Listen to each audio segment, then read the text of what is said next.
nation that continues year after year to spend more money on military defense than on programs of social uplift is approaching spiritual death. What King was referring to in 1967 is something that we call militarism. Militarism is ideology that claims that the military is the foundation of society's security and therefore its most important aspect. It is where we see the military as our hope and we put trust and reverence to it. So it's one of those secular idols that continues to influence our society and our culture. One of the ways that we see this is with our military bases the United States has. We have nearly 800 military bases in more than 70 countries and territories. As contrast, Britain, France, and Russia have 30 combined bases. Another way we see this militarism is in weapons. We are the world's largest arms dealer. You see this in the graph. The top 5 countries, we are the top dog. But probably one of the clearest ways we see our militarism in the United States is through our defense spending. We give in our budget back in 2017, this graph shows that we gave $611 billion to defense, which was more than China, Russia, Saudi Arabia, India, France, United Kingdom, Japan, Germany combined. This wasn't always the case. And back in 1961, President Dwight Eisenhower gave the nation a dire warning of what he described as a threat to democratic government. Here's his words. Now, this conjunction of an immense military establishment and a large arms industry is new in the American experience. The total influence, economic, political, even spiritual, is felt in every city, every state house, every office of the federal government. We must guard against the acquisition of unwarranted influence, whether sought or unsought, by the military-industrial complex. The potential for the disastrous rise of misplaced power exists and will persist. We must never let the weight of this combination endanger our liberties or democratic processes. Eisenhower feared that we would become a nation that relied more on military might than on diplomacy, and it seems like his fears have been realized. Stephen Glenn wrote a book a few years ago on this very topic called State versus Defense, the Battle to Define America's Empire. He said that our militarism is no conspiracy, but is rather a natural consequence of a uniquely American impulse to choose force over statesmanship. Currently, we can see this rise in militarism in our current administration and some recent events. The United States has by far the largest military budget in the world. But U.S. President Donald Trump has been pushing to funnel more money to the military. A few days ago, the U.S. Senate approved the $700 billion military policy bill demanded by Trump. Trump's U-turn on the war in Afghanistan, intensified U.S. airstrikes in Syria, Yemen, and in Iraq, as well as America's militarism on the Korean Peninsula, are being partly blamed on Trump's links with weapons manufacturers.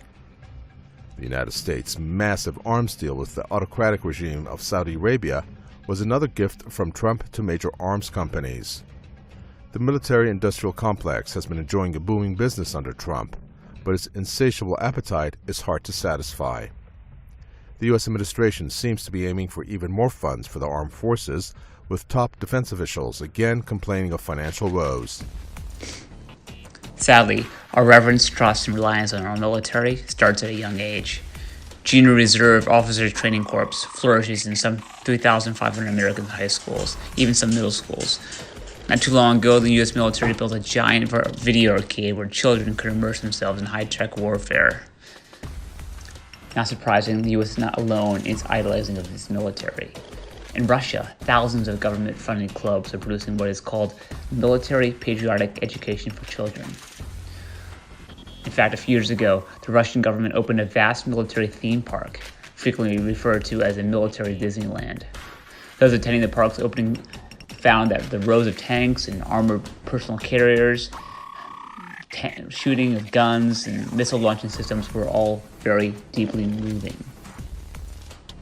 Now, when we think about militarism, one of the areas we should not see it is in the Christian faith. I mean, this is a faith where its followers are taught to love their enemies and put down their swords.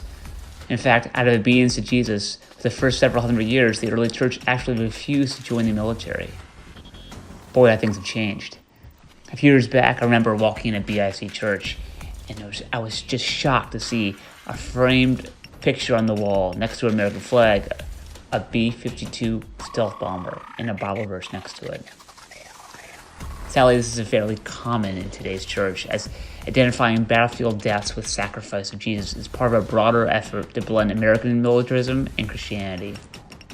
Colonel Bob Young, who served as a commander in Kandahar Air Base, insisted, arguably, the military is the last American institution that tries to uphold Christian values. It's the easiest place in America to be a Christian. So, how do we respond to this idol of militarism? As a church, we need to continue to make Jesus central. This means resisting the temptation of fear that so often drives our desires to idolize our military. Making Jesus central also means that we stand up for justice, even if it goes against patriotic norms. And making Jesus central means that we let compassion lead us, not our desire for more security. And finally, making Jesus central means we need to speak out prophetically against militarism and its hold on not only the church, but our nation in general. Sometimes the best prophets are the artists. The band Remedy Drive just came out with a song about this same theme of our nation's worship of its military. It's called The Warlike.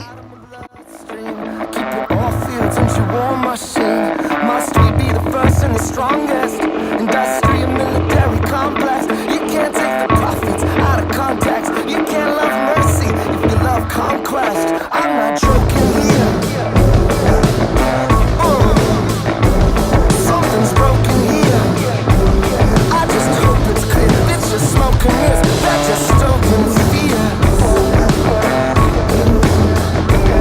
They're just racketeers. It's a thin veneer. They're just tickling ears.